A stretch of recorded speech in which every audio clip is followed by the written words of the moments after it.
We just learned in this past week's Parsha about the mitzvah of Brit Milah. Now, there's a very interesting story that the Baalei Tosfot bring in Parshat Mishpatim about Brit Milah. We all know who Onkelos was, the great convert from the time of the Gemara. Onkelos, his uncle, was this great Caesar Andarianus, and he had wished Onkelos to convert, but he was quite concerned about his uncle. If his uncle would know that he wants to convert to Judaism, he would surely kill him. He would surely send an army after him. So he approached his uncle and he said to his uncle, "I wish to travel." His uncle said, "What do you wish? What do you want? If it's business that you want, my storehouses are open to you. Take gold and silver and open any business." So he said, "No, I wish to travel to study and to learn from around the world. Give me advice." So his uncle told him, "Listen, find a business, find a people, find something that is down.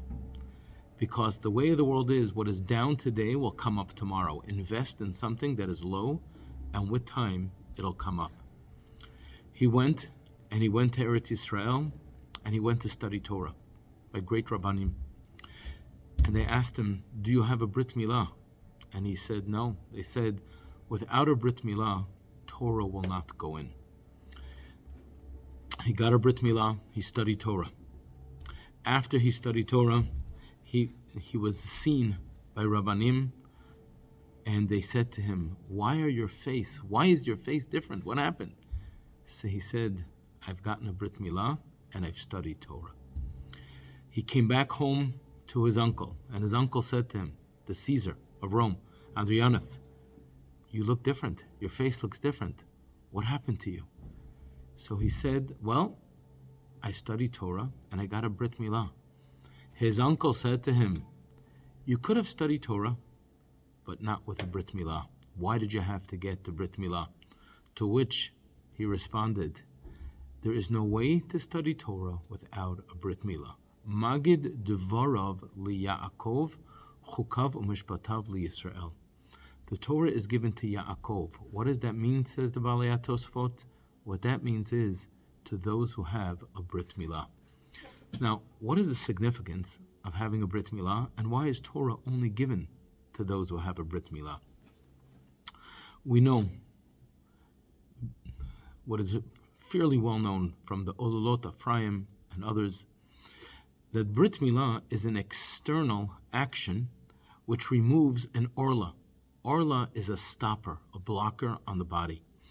But corresponding to the physical Brit Milah, there's also Orla Talev, Orla Tanefesh. We all have block on our heart and on our soul. That block does not allow Torah to penetrate. When we have the Brit Milah in our body, and when we internalize the meaning of that, and we live by that, and we remove, in addition to the physical Orla, we remove the spiritual Orla, only then can Torah enter us. Until we get rid of all the physical blocks, Torah really can't enter us. The more saturated we are with the world, with the Gashmiut, the less likely it is Torah will penetrate. We're all familiar with the Mishnah in Pirkei Avot.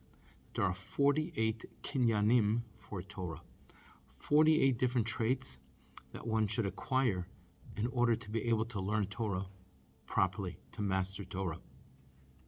One of them is mi'ut ta'anug, lowering our level of physical involvement, lowering our level of physical pleasures.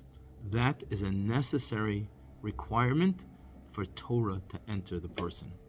Reb Chaim of Volozhin, right there on that Mishnah, where it says one of the kinyanim is to lower our pleasure, he quotes a Tana Debei Eliyahu. He quotes a Braita from Eliyahu Hanavi, which says the following: before you get up there and you pray, Hashem, please allow the Torah to enter. Let me understand Torah. Let me come close to Torah. Before a Jew wakes up every day and he says, "V'harevna Hashem Elokeinu v'divrei Toratecha, atachonen lahadam dat, v'ha'ereneinu b'Toratecha," all the prayers that we say daily, that Torah enter us. Stop. Don't do that. Don't bother. There's something else you need to do first. pray that you remove, pray that you do not allow something else, all the physical pleasures to enter inside of us. Before you pray that Torah come in, first pray that our attachment to physicality leave us. The more attached we are to the physical world, the less likely we are to understand Torah. The more attached we are to the physical world, meaning the greater that orla, that block that's on our heart and on our soul, the less likely it will be that Torah can enter us. First Brit Milah, but Brit Milah in the full sense of the word. Then Torah can enter. Let's get ready for Matan Torah.